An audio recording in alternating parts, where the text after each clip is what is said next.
ঠিক গত বছরই এই কালী পুজোর আগের দিন আমার কলোনি মোড়ে একটি পুজো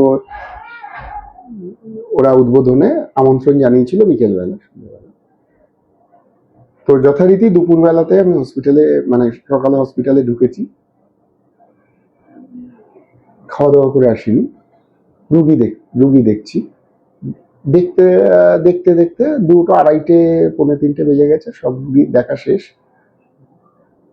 বাড়ির লোকের সাথে কথা বলে এবার একটু উঠবো করছি যে বেরিয়ে এবার ঘরে গিয়ে চান টান করে খেয়ে দিয়ে একটু বিশ্রাম নিয়ে বিকেলের দিকে ওই মণ্ডপে একটু যাব।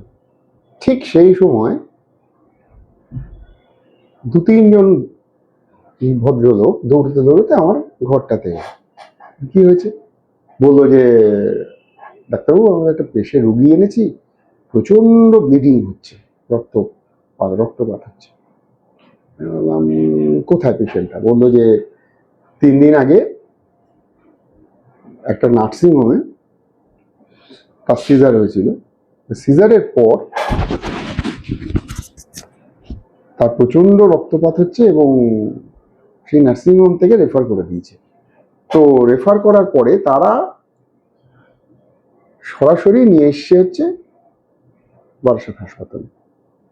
এবার এমার্জেন্সি থেকে সোজা লেবার রুমে পেশেন্টটাকে পাঠানো হয়েছে। আমি সঙ্গে সঙ্গে তখন ওই 2:30 পৌনে 3টে বাজে সাথে সাথে ঢুকলাম। ঢোকার পর যখন আমি ঢুকছি লেবার রুমের ঠিক আগে ওই মেয়েটির একটা 3.5-4 বছরের একটি বাচ্চা এবং তার আত্মীয় স্বজনদের কয়েকজন 2-3 জন আত্মীয় স্বজনের সাথে দাঁড়িয়ে আছে। এটা হচ্ছে তার দ্বিতীয় বেবি, মানে যেটা ভূমিষ্ঠ হয়েছে সিজারে। আমি যখন লেবার রুমে ঢুকলাম, জাস্ট আমার দেখলাম বাচ্চাটা ওদের সঙ্গে ফ্যাল করে তাকিয়ে আছে, মা ভেতরে।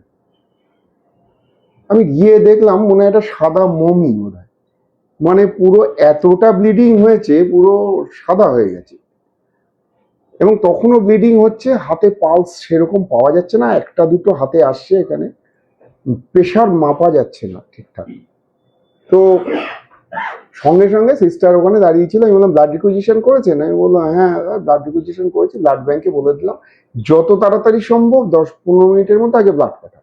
2 হাতে চ্যানেল করানো হলো এবং সর্বতভাবে চেষ্টাটা শুরু করা হলো। পেশেন্টের কোনো জ্ঞান নেই সেই মুহূর্তে এবং ওখানে চেয়ার নিয়ে বসলাম। বসে ওখানে মিনিট 15 বাদে ব্লাড এলো। সঙ্গে সঙ্গে সিস্টারকে বললাম একটু গরম করে চালিয়ে দিন এবং আনুষঙ্গিক চিকিৎসাপত্র যেগুলো শুরু হলো। কিছুক্ষণ বসে থাকার পর 1/2 ঘন্টা তখন পার হয়ে গেছে, 40 মিনিট।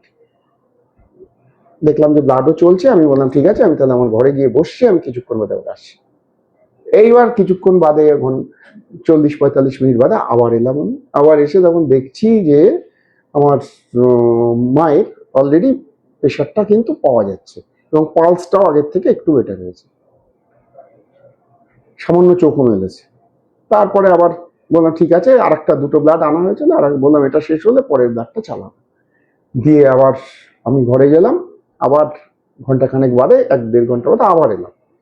ততক্ষণে পেশেন্ট মোটামুটি অনেকটা ইমপ্রুভ, ব্লিডিংটা কমানো গেছে।